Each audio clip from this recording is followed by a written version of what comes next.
2. Introduction. In the previous modules we have learned about how memories are formed and how further we can remember them. Therefore, the capacity to create novel memories, storehouse them for discrete time interval and produce them on the basis of need which determines our learning and transactions with our environment. This imperative subject of human memory has reserved a place in areas of science and philosophy for decades and has now gained prominence in the field of cognitive psychology as well. Keeping this interest in mind, many theories have been formulated to explain how the incoming information is processed, which can be used in usable form in future. This module focuses on different theories that try and explain this view only. 3. Level of processing model.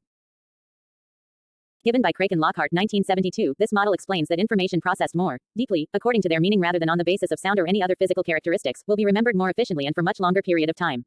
They assume that attention and perceptual processes at the time of learning determine what information is stored in the long-term memory. The key theoretical assumptions made by Craik and Lockhart 1972 were as follows. Deeper the level of processing of a stimulus, larger the effect on the information to be remembered. Deeper the level of analysis, more the elaborate, longer lasting and stronger memory detecting specific letters in words. Therefore they accepted the notion that perception involves the rapid analysis of stimuli at number of levels or stages. Preliminary stages analyze stimuli into sensory features such as lines, angles, frequencies, etc. Later stages use the results of preliminary analyses to match stimuli against stored representations, pattern recognition, and to extract meaning from messages. After stimuli has been recognized, it may still undergo further processing, e.g., by triggering associations or images based on the subject's past experiences. The chief idea being that processing involves a series or hierarchy of stages so that meaning may be assigned to the stimuli, depending on factors such as nature of the stimuli. Psychology paper number 1, Cognitive Science. Figure 1 shows incoming information being processed. Let's consider an example to explain this concept more clearly. Suppose you are shown a word car on a screen. You are asked to report whether the word was in capital letters or lowercase. The word itself does not have to be processed very much at all. But its visual characteristics need to be entered in your conscious attention. Instead of this, if you would have been asked to process its meaning, not just its looks, then that would require more mental effort. Thinking about the meaning of the word into deeper levels results in longer retention of the word. This is referred to as levels of processing. 4. Parallel Distributed Processing Model PDP. In this model, memory is seen as a simultaneous, all at the same time process, with the creation and storage of memories taking place across a series of mental networks, entrenched across the brain. McClelland and Rumelhart, 1988. The basic assumption of this model is that the mental processes takes place through various interrelated entities, which assumes opening value and can further correspond to various other entities. Each element is a simple processing unit that assumes for tentative explanations regarding the character of objects, such as letters in the display, the rules for writing letters or playing a note on the piano, etc. A neuron in the brain is a type of unit that combines with other neurons in a parallel processing mode to form larger systems. Units are organized into modules, much as atoms are organized into molecules. Figure below shows a simple information processing module. In this highly oversimplified representation of a module, every element accepts input from similar other aspects through the input lines and, after processing, transfers data to other aspects through the arrow lines right. Psychology paper number 1, Cognitive Science. Input lines, output lines. Figure 2 shows 8 processing units. Each unit is connected to all other units, as indicated by the branches of the output lines that circle back onto the input lines leading into each unit. Adapted from McClelland and Rumelhart, 1985. In the model, residual traces are left behind after the information presented crosses by the course. Such residual effects impact the nature and intensity of intranet network within the model. A memory trace, such as your friend's name, may be distributed over many different connections. The storage of information, as maybe your friend's name is believed to be associated with personal attributes, i.e. the information in the memory can be accessed on the basis of certain personality characteristics. You can recall your friend's name if you are provided with some cue, a picture of your friend. Psychology paper number 1, Cognitive Science. Figure 3 shows grouping of mutually exclusive information. Jets and sharks. In the above figure, the groupings on the periphery enclose mutually exclusive information. All of the characters and attributes are connected in a mutually excitatory network. If the network is well practiced, that is, if the connections between units are established, then we can retrieve the properties of a given individual. For example, we have to retrieve the attributes of Ralph. By probing the system with Ralph, there is only one Ralph in the system. You can recall that he is a jet, in his 30s, attended junior high school, is single, and is a drug pusher. In effect, we have recalled a representation of Ralph. In other words, Ralph is what he is. However, if we access the system from another angle and with less than complete information, we would end up with ambiguous results. For example, if we search for a person who is jet, is in his 30s, attended junior high school, and is single, we retrieve 2 names Ralph and Mike. In this example, more information would be needed to be specific. The qualities associated with this model are that it can account for complex learning, the type of memory operations we encounter in everyday life. Therefore, it allows people to retrieve many different aspects of memory all at once, allowing much faster reactions and decisions. 5. Atkinson and Shiffrin Model 1968. Atkinson and Shiffrin 1968 were the pioneers in theorizing a common model of memory. According to their model, memory consists of 3 separate and distinct storage systems. Consequently, the model is called the multi-store model (MSM). This theory is based on the Psychology paper number 1, Cognitive Science. Idea that humans are like digital computers that take in items of information, process them further, either in steps or stages, and then produce an output. The model emphasizes on the 3 storage areas of memory and how they communicate with each other. According to this model, memory can be conceptualized as a stream of input moving across multiple systematic levels. The model has replicated data analysis procedures depicted in the following process chart. Figure 4 shows the 3 multi-store model.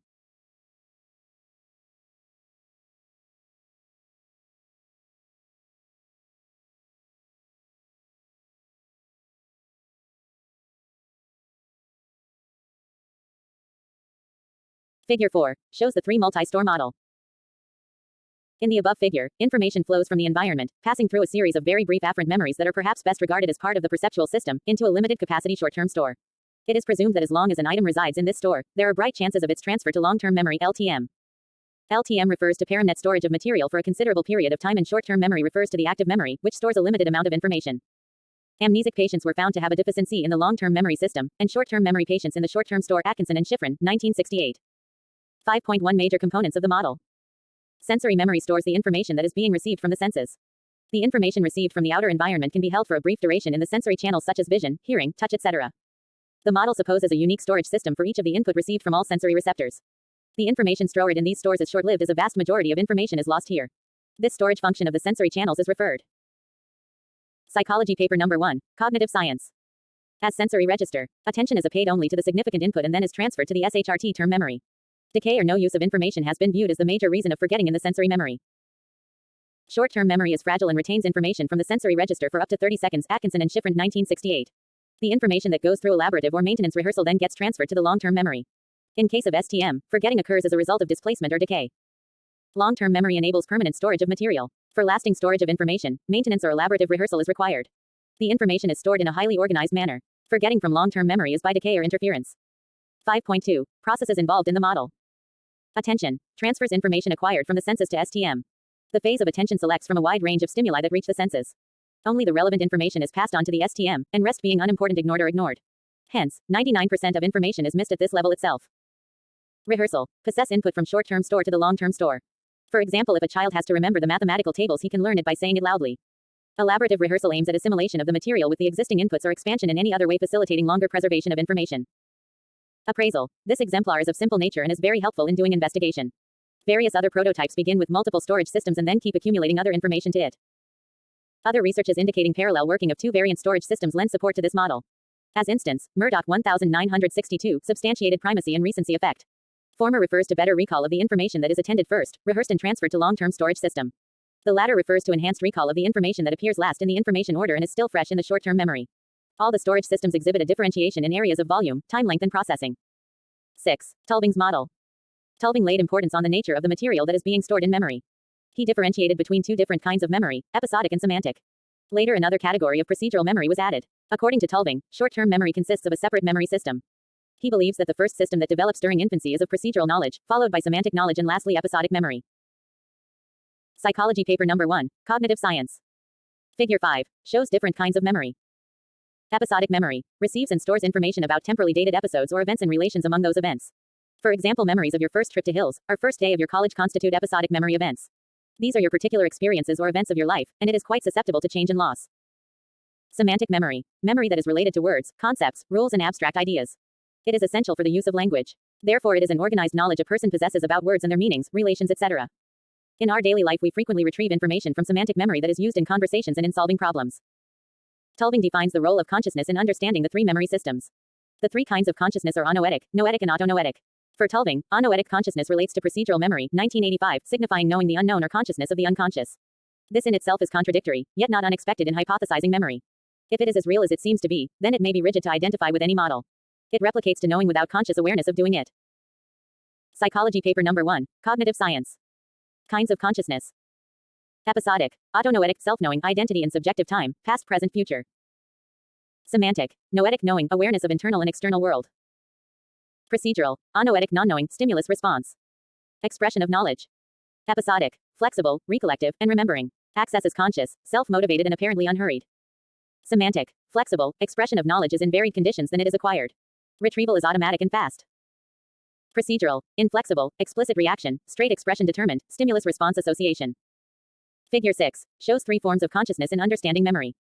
In simple words, noetic refers to awareness of semantic memory. It is an awareness of overt as well as covert inputs. Tulving, 1985.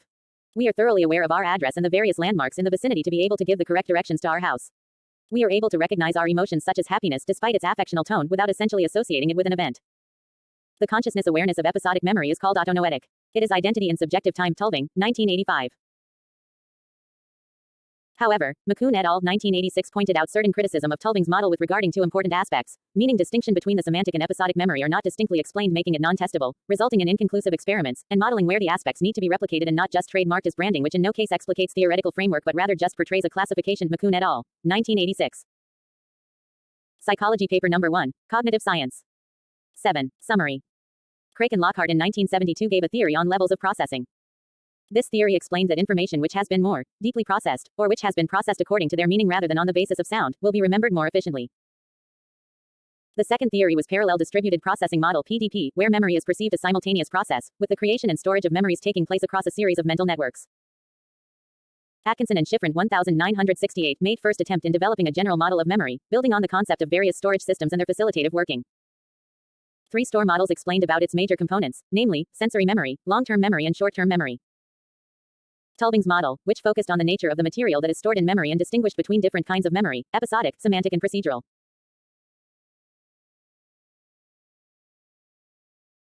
Memory is the most interesting topic of research for so many years and still remains to be the same till date. It covers various fascinating topics that give hope for more research work in this field. If you have to understand about memory, it becomes important for us to know that survival of humans depends ability to remember our identity, and who others are, what all past experiences we had, what is harmful and what is not harmful and in favor for us. Its importance can't be ignored if we don't focus on these aspects of our life.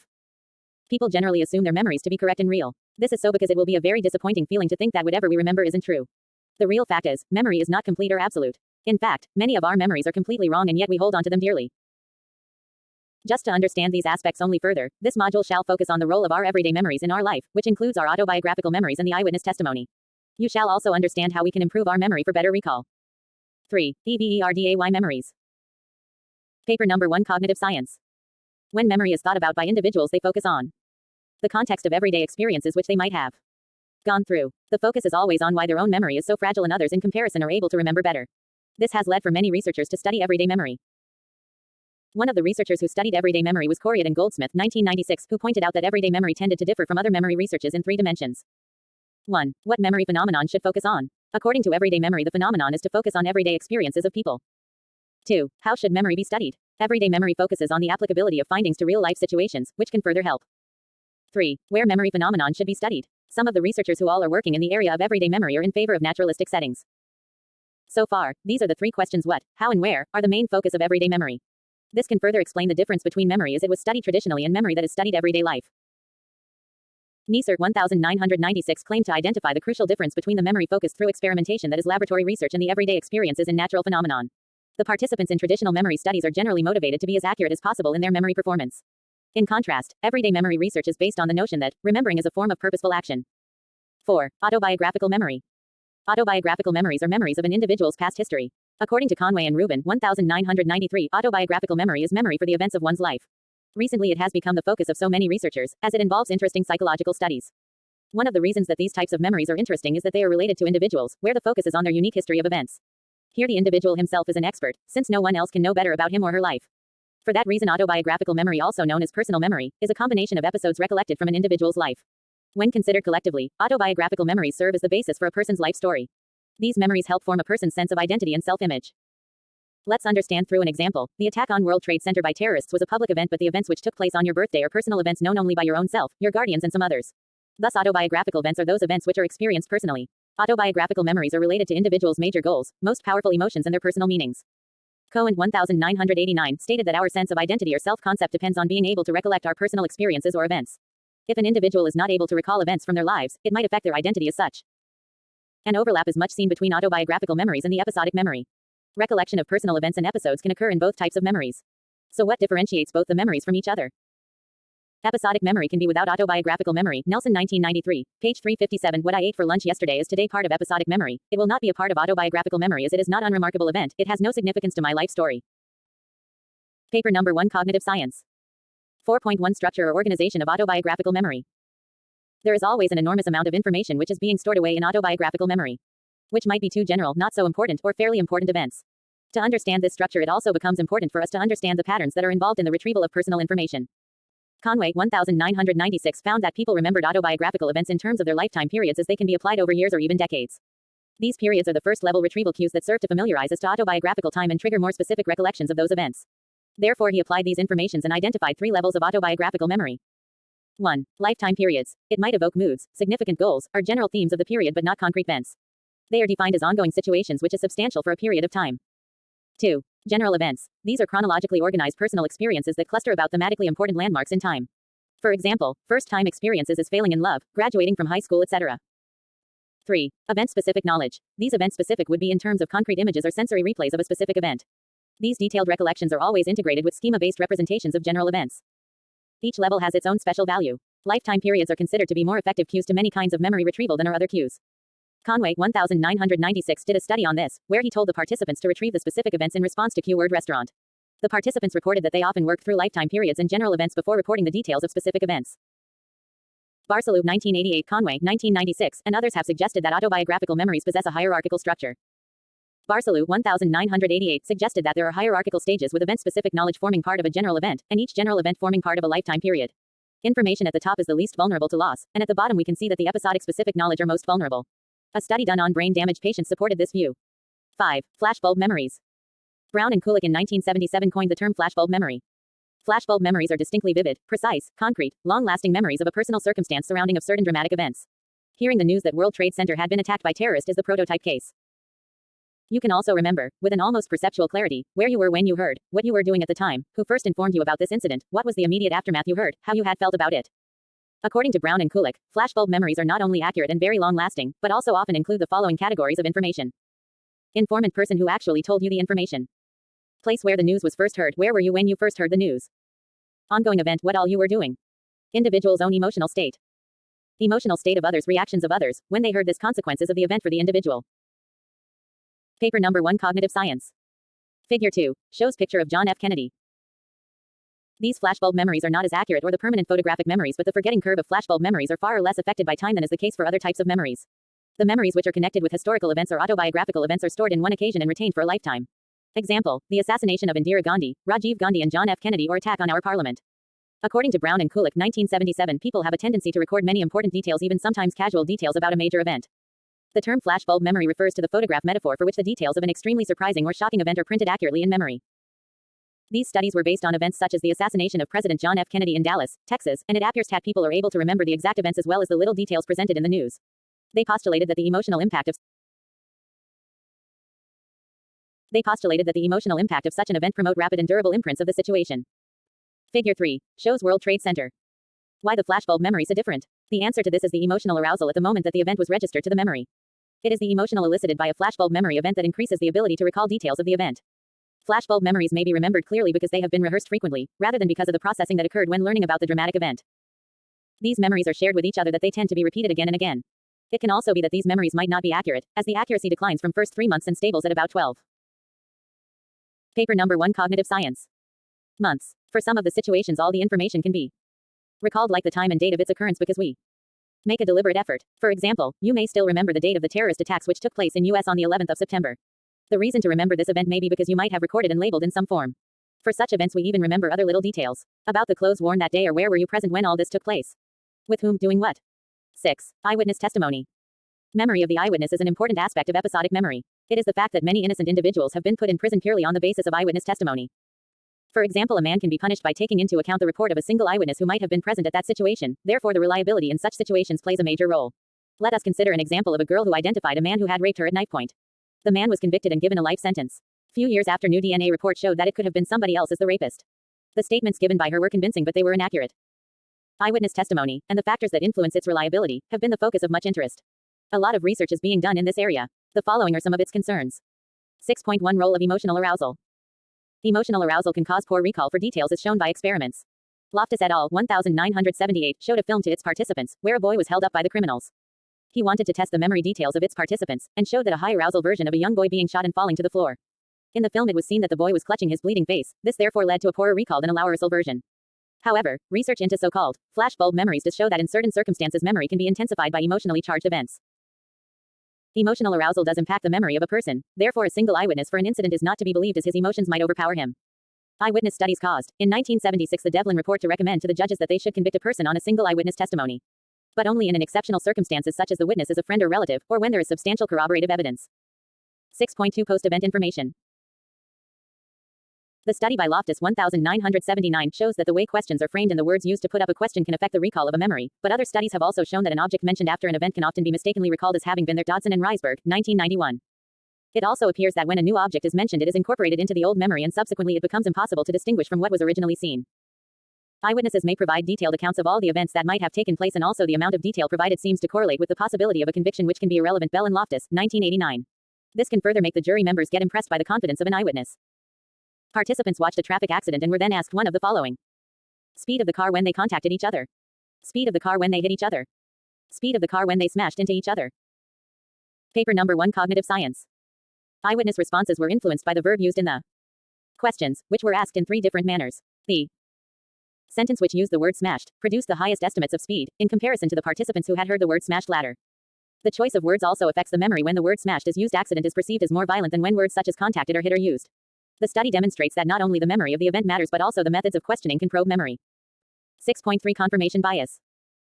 This occurs when observers' expectations tends to affect remembrance from an event. For example, students from 2 universities in India, Delhi and Punjab, were shown a film of a cricket game involving both universities. The students showed strong tendency to report that their opponents had used more abusive language than their own team. Thus they will show favorable remarks for the group which they belong to rather than that which is different from them in any way.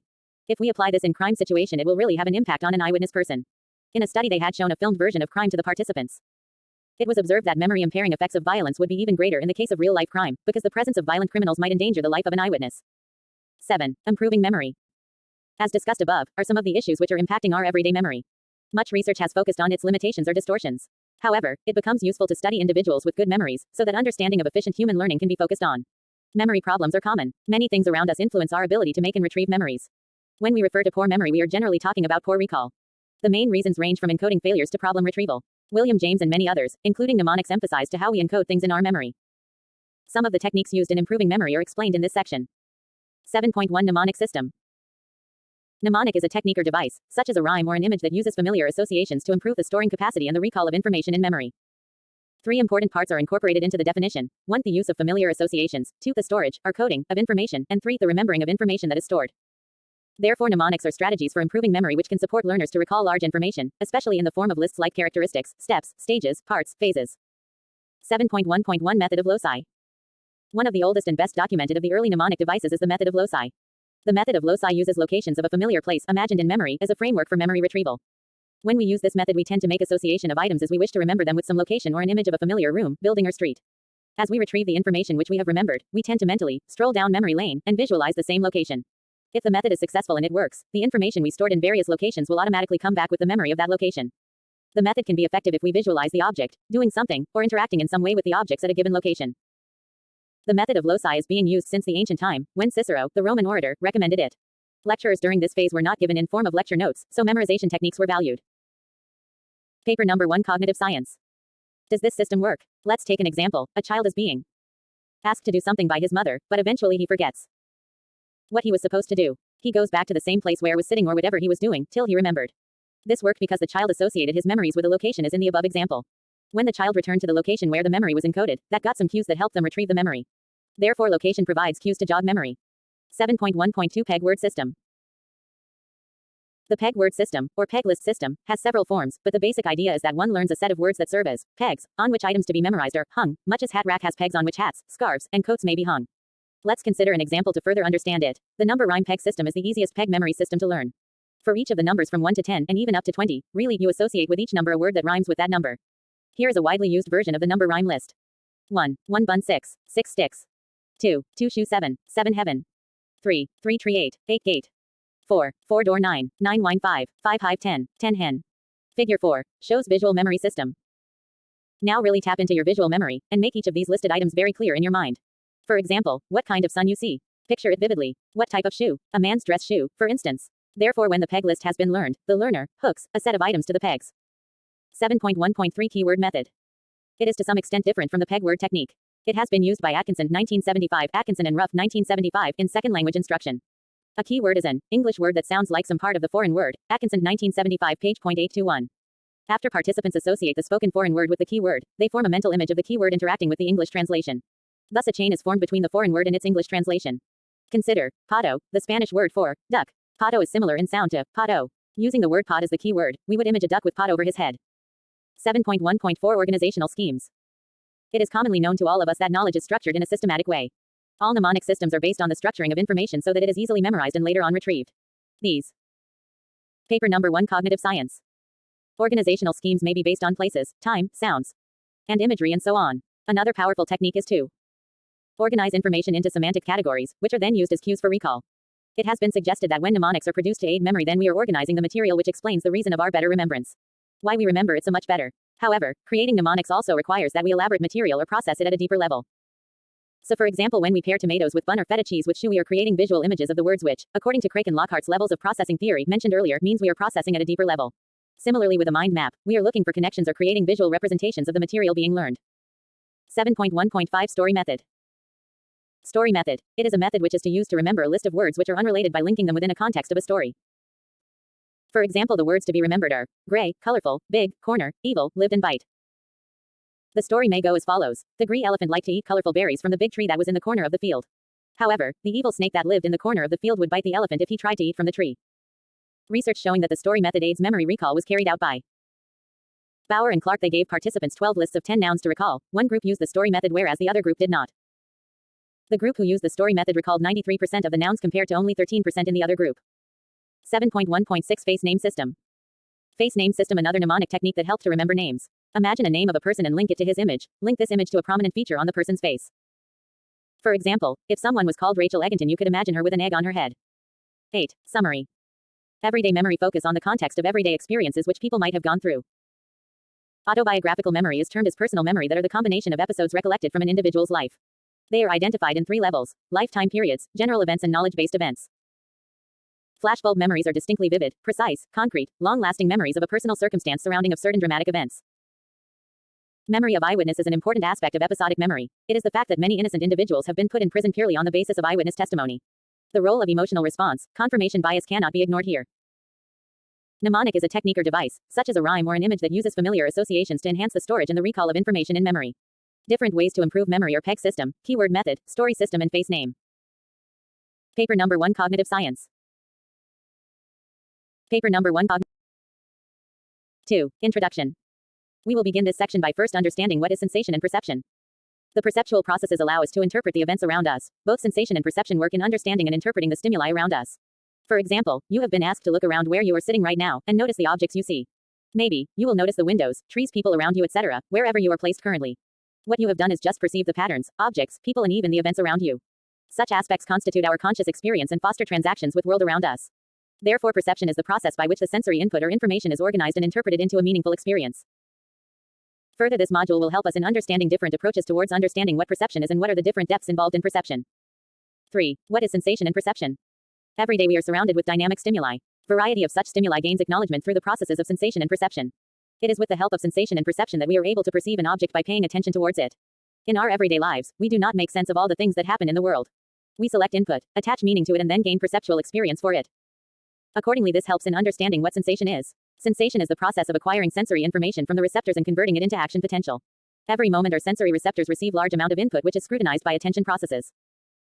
The information that is attended to is sent to the brain through the neural network, and the brain then begins to give meaning to it. Sani and others, 2009, Wong and Haddon, 2009, Gruber and O'Donnell, 2009. This from where the role of perception is assumed. Perception is the process of perceiving the sensory input and further interpreting it into meaningful patterns. Sensation plus meaning is equal to perception. Through the process of sensation we acquire sensory experience, and through the process of perception we interpret and respond to such stimulations. With the help of these perceptual processes, we infer about the aspects of the world that appear vital to us. Perceptual process not only enable us to make sense of the world but also foster our transactions with the environment. Perception with the help of sense organs like skin, touch, eyes, ears, and nose enables us to receive and process information on the state of an alteration in the environment. For example, there are a set of senses that are involved in the coordination of body movements and also assumes cognitive processes required in subsequent processing, such as identifying a distant relative or familiarity with a particular fragrance. Psychology paper number 1, Cognitive Science. According to Alan Sachs and Gary Johns, perception consists of 3 components. 1. The perceiver is a person who becomes aware about something in the environment and further comes to a final understanding. There are 3 factors that can influence his or her perceptions: experience, motivational state, and finally emotional state, discussed latter in detail. 2. The target. This is the person who is being perceived or judged. Ambiguity or lack of information about a target leads to a greater need for interpretation and addition. 3. The situation also greatly influences perceptions because different situations may call for additional information about the target. When a perceiver focuses on something, he or she may start giving meaning to the events around them for detailed understanding. 4. Perceptual process. Goldstein 2002 model of perceptual process helps us in understanding of the sequence of steps that begins with the environment and leads to our perception and an action in response to the stimulus. This process is a continual process, but when we perceive something, we do not tend to pay a great deal of time thinking about the actual process at that very given moment. This process is diagrammed in the figure 1, which clearly shows the continual perceptual process. In order to fully understand how the perception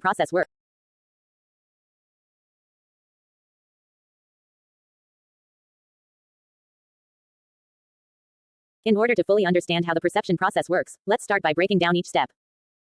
Step 1. Environment stimuli are all those things in our environment that carry the ability to be interpreted. It includes everything which can be touched, seen, tasted or heard, and even those objects in the environment that can be changed with position to our body.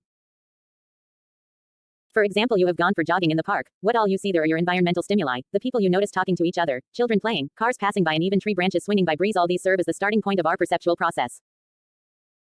Psychology paper number 1, Cognitive Science. Step 2. Attended stimulus refers to particular sensory aspects catching our attention. The attended stimulus can be any familiar stimuli, and in certain instances we tend to pay attention to stimuli that appears novel to us in some way. Example for stimuli that are familiar would be face of a known person in a crowd, and novelty would be a pantless man starting near the bus stop. From our earlier example referred in the first step, what might be the attended stimuli there? During your morning jog, if you notice birds chirping on the trees, the birds represent your attended stimuli. Therefore, the bird becomes the center stage on which we are focusing our attention, and all other things are left aside. Step 3. Stimulus on the receptors is when we pay attention to a particular object by directly looking at it. The retina forms an image of the same. For example, while jogging, your attended stimulus was bird as your focus of attention was on it. Retina of the eye forms a quick image of the object. The image of the object is formed by series of processes where the light passes through cornea regulated by iris to control the amount of light by controlling the size of the pupil, after which cornea and lens interact to present an inverted image on the retina. This inverted image is still not perceived as it does not conform to the actual image attended to in the surroundings, thus leading to the next step of transduction. Step 4. Transduction is the process in which the inverted image formed by the retina is converted into electrical signals for the brain to receive and give meaning to it. The process encompasses transformation of physical energy into electrical energy. For instance, while driving, the pressure on the horn used to indicate presence of car transduces physical energy into electrical energy. So, how you are able to interpret the image on the retina? The answer is the receptors in the eyes called rods and cones that contain a molecule named retinal, which works for transducing the light into visual signals that are then transmitted via nerve impulses. Step 5. Processing is the next step of perceptual process, where neural processing of the electrical data is done. The path a particular signal takes denotes the nature and type of signal, i.e., is it a tactile signal or visual signal. Through the neural network, electrical signals are transferred from sensory receptors to the brain. Carrying on the initial example where the image of the bird entered as light on the retina, transduced into electrical energy subject to neural processing by cells of nervous system called neurons. Step 6. Perception is the next step where a variety of stimuli are perceived in the environment. At this stage we become consciously aware of the stimulus. It occurs when neural processing of electrical signals is further processed in transducer. After this, the stimuli are actually termed as perceived. Therefore, the bird is perceived when the transduction of electrical energy by neurons is done and conscious sensory experience happens. Hence we are aware of stimuli from our environment, and in fact become completely acknowledge our perception. In the following stage of the perceptual process, perceived information is arranged into meaningful categories. Step 7. Recognition is the ability to attach meaning and infer about the object. Our brain plays an important role in categorizing and interpreting what all it is seeing. Thus, recognition is unique potential to classify an object in a category. Continuing our illustration, it is at the recognition stage of the perceptual process that we become conscious that there is bird on the tree. The stage plays a crucial role in the entire process as it involves giving meaning, classifies and deals with the objects and events in our surroundings. Psychology paper number 1, Cognitive Science. Step 8. Action is the concluding stage of the perceptual process. It is the behavioral expression of the entire cognitive activity. Perception entails an overt motor response to the varied stimuli around us, such as looking at the flying movement of the bird or hear the car horn outside the park. This stage involves action to transduced, perceived and recognized stimuli. It may also involve some involuntary reflexive responses such as sneeze, eye blink, etc. Till now we have discussed and understood the steps involved in perception process, but one aspect which also plays an important role in this continual process is knowledge. It seems to have an important impact on two stages, processing and perception. Knowledge plays a key role in determining the ability to recognize objects and events in light of past experiences. For example, the knowledge of animal species directed the individual to discern that creature on the tree was a bird and which type of bird species also. Thus, knowledge becomes extremely important to guide the perceptual process and make it purposeful. The inclusion of knowledge or information in this cycle helps differentiate between two types of perceptual processing. Bottom-up processing, which begins with sensory stimulation and moves up to the process of perception. Top-down processing, which starts with knowledge and goes down to transduction. 5. Determinants of perception, perceptual set. How do we explain that individuals might look at the same object or thing, yet perceive them to be differently? A number of factors operate to shape and sometimes distort perception. These factors can reside within the perceiver for the object or target being perceived, or in the context of the situation in which the perception is made. Different factors influence in the perception of objects around us in the world. To understand, two views exist, one that focuses on the external factors involved in the perception of objects and another is the constructivist perceptive internal factors. Before focusing our discussion on these two views, it becomes necessary to understand what do we mean by perceptual set. Perceptual set theory. It refers to the errors in judgment made by the perceiver as a result of bias, easy access to data or ignorance of important information. It views perception as a function of physical properties of the object and characteristics of the perceiver as well. Such tilts in perception can cause aberration in recognition, action and response to the perceived object. Perceptual set is determined by external and internal factors. External factors refer to increased likelihood of the event to occur and get recognized in light of physical qualities such as intensity, magnitude, etc. On the other hand, internal determinants refer to subjective factors such as motivation, expectation, etc. Guiding the formation of perceptual set. External factors affecting perceptual set include: frequency refers to rate of occurrence of objects in a specific category. This will help us on focusing our attention to that specific object, which had occurred number of times. Repeated external stimulus gathers more attention than a single one, therefore stating the frequency principle. Repetition is one of the most regularly used techniques in advertising and is the most common way of attracting the people's attention. Frequency results in making people aware of the stimulus. Psychology paper number 1, Cognitive Science. Stimulus intensity. If other stimulus is comparable, more intense stimulus attracts more attention than a subtle one. For example, a loud siren gets more attention than a faint one. Thus the sound plays an important role in perception of an object. Stimulus magnitude also plays an important role in attracting our attention. For example, a large advertising board attracts more attention than the small one. Therefore, the size of the object affects our perception. Social consequences. Categories commonly used by others seem more ready, e.g. in ambiguous situations. This can be confirmed by such social phenomena as stereotyping, conformity, or diffusion of responsibility. Context. Minturn and Bruner, 1951 illustrated how context of alphabets and numbers plays a role in perception. For instance, exposing the subject to a vague number, 9, in the context of letter and numbers will yield different responses. In case of numbers, it will carry significance. However, in case of letters, it will prove insignificant as one expects others' letter to follow than a number. Internal factors affecting the perceiver while perceiving the categories are: motivation. It has been viewed that motivation influences the likelihood and nature of our perception about the objects and events around us. Allport 1955 has identified 6 types of motivational determinants of perception such as: 1. Bodily needs, physiological needs. 2. Reward and punishment. 3. Emotional connotation. 4. Individual values. 5. Personality. 6. The value of objects. Various investigations have been carried on to illustrate the impact of motivation on perception. For example, to observe the impact of physiological needs on perception, there is greater response to food advertisements when one is hungry than in normal satiety state. Bruner and Goodman 1947 also attempted to confirm the same. In an experiment, they asked both poor and rich children to estimate the size of the same coin. The results revealed overestimation of coin size by Psychology paper number 1, Cognitive Science. Poor children in comparison to rich children. Solly and Hay 1948 also encouraged 4 to 8-year-old children to sketch pictures of Christmas near and after the festival. The results revealed larger figures of Christmas tree and big bag of Santa Claus before the festival than after it. The intrinsic motivation and expectation of the festival and gifts led to alteration in the perceptual set. In another research, Sanford 1936 asked hungry patients to interpret ambiguous stimuli such as pictures.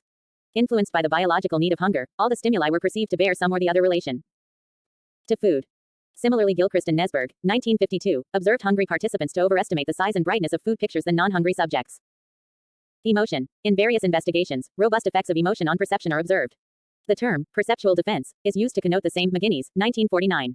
It refers to delay in conscious recognition of unpleasant emotions than neutral emotions. In an investigation, McGuinness, 1949, exposed the subjects to 11 neutral, room, glass, apple, and 11 taboo words, rape, whore, penis. The results revealed higher reaction time for taboo words in spite of greater exposure duration than neutral words. The results were a true example of perceptual defense which was operating to avoid evoking of unpleasant emotions. Expectation refers to the idea that what we perceive is to some extent influenced by what we expect. Expectation is useful as it allows the perceiver to focus their attention on particular aspects of the incoming sensory information and allowing them to know how to deal with the selected data, how to classify, understand it and name it. Expectation affects various factors of perception. For instance, we may tend to ignore or overlook minute printing errors because we expect the specified word or letter to assume that place. For example, the rat ran in the hole and ate biscuit. In this sentence, 2 errors appear but they tend to get ignored. The first error is hole instead of hole, and next is ate instead of ate. Similarly, in the pictures above, perception is different than actual presentation of the stimulus.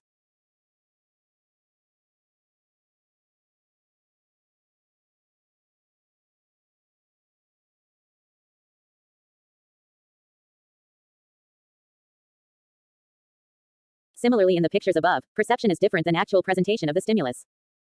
The last word of the second line and the first word of the third line appears to be same but is very closely overlooked because we do not expect such errors and as human tendency expect everything to be in place and order. Culture. Strong cross-cultural differences are believed to interfere in perceptual processes. The background, history and culture emerge as strong factors influencing the perceptual set. The Psychology paper number 1, Cognitive Science. Connotation of any term changes in reference to the culture where it is being used. For instance, taboo word, sex, would create less offense in America than a Muslim Orthodox country. The figure above demonstrated elephant sketch from a split view and top view perspective. The split elephant drawing was generally preferred by African children and adults. Daragowski, 1972, investigated on the fact that whether pictures are seen and understood in the same way by different cultures. His findings suggest that perceiving perspective in drawings is in fact referred to specific cultural skill, which are basically learned rather than automatic. He found people from several cultures prefer drawings which don't show perspective, but instead are split so as to show both sides of an object at the same time. In one study he found a fairly consistent preference among African children and adults for split-type drawings over perspective drawings. Split-type drawings show all the important features of an object which could not normally be seen. Psychology paper number 1, Cognitive Science. At once from that perspective. Perspective drawings give just one view of an object. Daragowski argued that this split style representation is universal and is found in European children before they are taught differently. The discussion can be summarized in a form of a flowchart. This flowchart explains the perceptual set, how it influences all the aspects of our perception.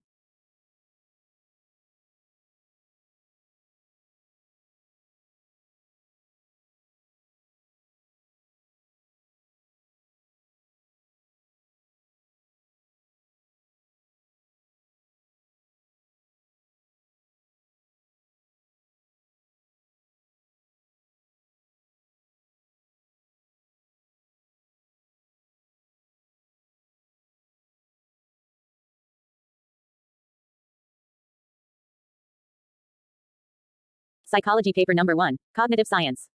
6. SUMMARY. Sensation, the process of receiving stimulus energies from the external environment and transforming those energies into neural energy. Perception is the process of organizing and interpreting sensory information from our environment to give it meaning. It entails information processing capacities to analyze input. 3 components of perception have been identified by Alan Sachs, which are role of the perceiver, the target, and the situation. Perceptual model is explained by Goldstein, helps in understanding the sequence of steps involved in perception. It is a continual process where each step has its own importance, from environmental stimuli, attended stimulus, stimulus on the receptors, transduction, processing, perception, recognition and action. Different views exist to explain the factors involved in perception of objects. The 2 V's that play an important role are external and internal factors. External factors affecting perceptual set are frequency, context, intensity, magnitude and social consequences. Internal factors which are of relevance in the study of determined perceptions are the role of motivation, expectation, emotions and the cultural context. Psychology paper number 1. 2. Introduction. Gestalt psychology was founded by German thinkers Max Wertheimer, Wolfgang Kohler and Kurt Kafka. Their main focus was on the way people interpret the world and the environment surrounding them. The Gestalt perspective formed partially as a response to the structuralism school of thought formulated by Wilhelm Wundt, who focused on breaking down mental events and experiences to the smallest elements. However, structuralism had failed in explaining the concept of apparent motion and illusory contours. Gestalt psychologists further recognized that structuralism could not explain many perceptual phenomena. In response, they proposed that perception is based on the organization of stimuli into holistic and meaningful forms. They are well known for the phrase, the whole is different than the sum of its parts. They proposed several laws, really heuristics or rules of thumb, that are referred to as the Gestalt laws of perceptual organization. These are discussed in the module later on. 3. Gestalt approach to perception. The most concise way to characterize Gestalt psychology is to say that it deals with holes in its given data or what have been called phenomena. It is because of their strong phenomenological orientation, which explains that the most concise way to characterize Gestalt psychology is to say that it deals with holes in its given data or what have been called phenomena. It is because of their strong phenomenological orientation, which explains that holes are experienced by conscious man and not in parts. For example, in perceiving a melody one gets a melodic form, not a string or a note, a unitary whole that is something more important than the total list of its parts. This is the way experience comes to man, organizing it into significant structured form. Let's first understand the historical perceptive, from where its role started. The Gestalt perspective began to popularize in Europe when behaviorism and Freud's theory of psychoanalysis was becoming the dominant psychological theory in the US. Gestalt psychology was seen as an alternative to behaviorism and structuralism. The early Gestalt thinkers felt that behaviorism dealt too much with collecting, tallying, and treating only specific problems or parts of a whole. As opposed to the structuralist approach, which focuses on particular elements in a configuration, the Gestalt approach focuses on the configuration itself. Gestalt is the German word meaning pattern, form, or configuration. The term was introduced into physiological psychology by the German psychologist C. von Ehrenfels and was disseminated by K. Kafka. It was Kafka, 1935, who asked, "Why do things look as they do?" In paper number 1, Cognitive Science. Our daily life, our perception of several figures may share a common ground, and it may seem that figures tend to cluster together in groups. Figure 1. K. Kafka identified the Gestalt ideas of perceptual organization. The question which arises was that some elements of the perceptual field form the figure while others become ground, and why do figural elements group together the way they do? Look at figure 3.1. The conclusion, arrived by him, was that whatever is seen in this world corresponds to the perceptual gestalten. It was held that perception that we are aware of is configuration or structure that is grasped as a whole and not merely as assemblage of its parts. This approach is also termed as Gestalt psychology. We will examine this approach in detail in the next topic. Paper number 1, Cognitive Science. Figure 2. Is this image of a vase or of two people facing each other? This is an issue of deciding the figure. This is an issue of deciding the figure front and ground back. Thus, the Gestaltists chose to study perception in terms of inherent organization and configurational properties. The array of evidence suggests that events must be understood in terms of their holistic nature, as breaking them into elements destroys their essential meaning. Therefore, according to them, the whole is greater than the sum of its parts. Gestalt concept is the further refinement of the notion of wholeness. It proved useful initially in the perception theory and was then applied generally to other concepts of psychology. 4. Organization of perception. Gestalt psychologists studied organization in the early part of the 20th century. When various objects exist in the visual field, we tend to perceive them as organized into patterns or groupings. Their basic assumption is that the whole is more than its sum of its parts, which suggests that what is perceived has its own new properties that emerge from the organization that takes place. Organization in the context of perception partially explains our perception of complex patterns as unitary form or objects. We see objects as objects only because grouping processes operate in perception. Our perceptual experiences are filled with groups and patterns of stimuli, which are labeled as objects. The way the objects are perceived by people comes into our awareness as shapes and patterns. Therefore, they tend to organize sensory inputs into perception of simple patterns or objects. The reason for this is that people do not ordinarily perceive the world around them as patches of color, variation in brightness, or through sounds, but perception of objects are due to learning. Therefore, Gestalt psychologist has extensively studied the organizing tendencies in perception. They have given meaningful existence of such tendencies to strengthen their argument that the perceived world is not just the scene of simple sensory experiences.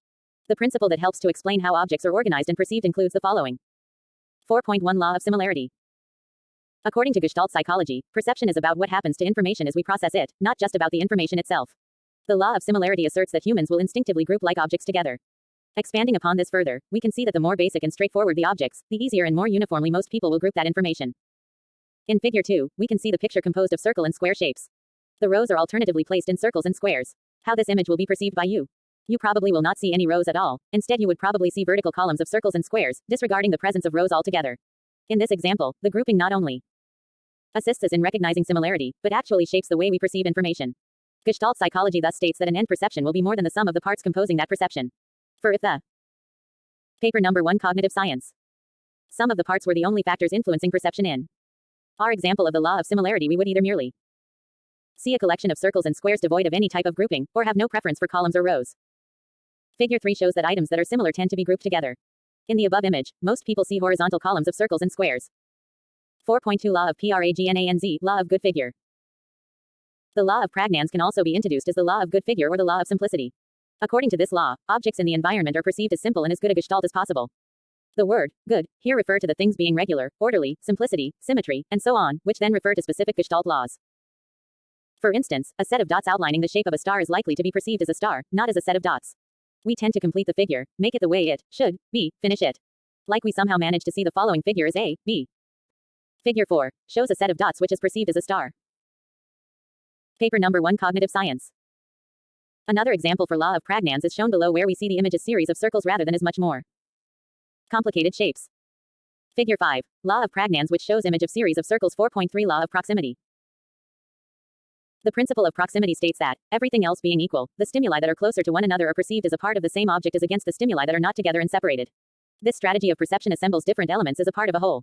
Thus, reduces the need for the processing of smaller units. Constellations are the best way to understand this concept. The night sky seems to be full of stars scattered all over.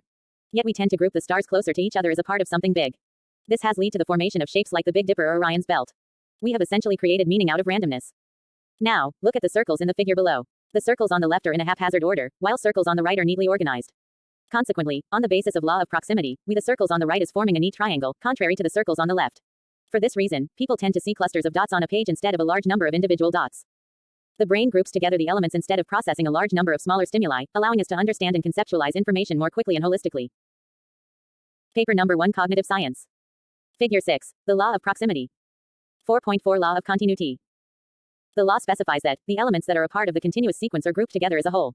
This principle of organization presumes that there is a tendency to perceive a line as a continuation if it is heading in an established direction. That is, we tend to continue contours when we perceive them to be moving in an implied direction. When two lines of objects intersect, the continuation of each line is apparent. All elements are perceived as part of a coherent object, so, for example shown below, if the dots are arranged in a line they would be considered more related than detached elements. In the image the line, created from circles on the left, continues, vice versa the other one is interrupted. Therefore this allows us to see things as flowing smoothly without breaking lines up into multiple parts. Figure 7, Law of Continuation. 4.5 Law of Closure. The law of closure is based on the concept of collinearity and proximity, which allows the representation of a unified border around the object surface. According to the law of closure, objects that are grouped together are seen as a whole while ignoring the gaps and complete contour lines, which may be essential for shape representation. Therefore, as per this law, we perceive partial objects such as shapes, letters, pictures, etc. as whole despite the fragmentation, in the same way as we can read a sentence even when only the first and last letters of each word are correct. Our perception fills the gaps within the picture even when pieces are missing. For example, we see a white triangle which really does not exist. First example below. Paper number 1, Cognitive Science. Figure 8. Law of closure. In the above figure, we are inclined to ignore the prevailing discontinuity and complete contour lines. In this image, there are no triangles or circles, but our mind fills in the missing information to create familiar and meaningful shapes and images. Similarly, in the second example of the images below, no complete shapes are presented, yet our mind fills in the missing information to create recognizable holistic shapes and images of a circle and a square. Figure 9. Law of closure shows missing information, which is perceived as a circle and a square. Paper number 1, Cognitive Science. Therefore, Gestaltists have emphasized the factor in pointing to perceptual organization. The human mind has a tendency to complete whatever is incomplete because a symmetrical form is more satisfying than a non-symmetrical one. 5. Summary. Gestalt psychology emerged in the 20th century in response to structuralism as they believed that perception is built up from simple sensations and failed to explain apparent motion. Gestalt principles are sometimes called heuristics. These provide best guesses about the stimulus object. Gestaltists have emphasized that the human mind perceives the objects as a whole and completes the images which are in an incomplete form. Law of proximity. This law states that objects which are in proximity with respect to space or time are liable to be perceived as belonging to one another and forming an organized group. Law of similarity. The law of similarity suggests that things which are similar to each other are also grouped together. Law of continuity proposes that items connected by straight or curving lines are perceived to be following a smoothest path rather than seeing separate lines and angles. Law of closure. Tendency to organize fragmented stimulus as a whole by ignoring the contradictory information and automatically filling the gaps in between information. Law of Pragnanz, also called the law of good figure or the law of simplicity. This law suggests that objects in the environment are seen in a way that makes them appear as simple as possible.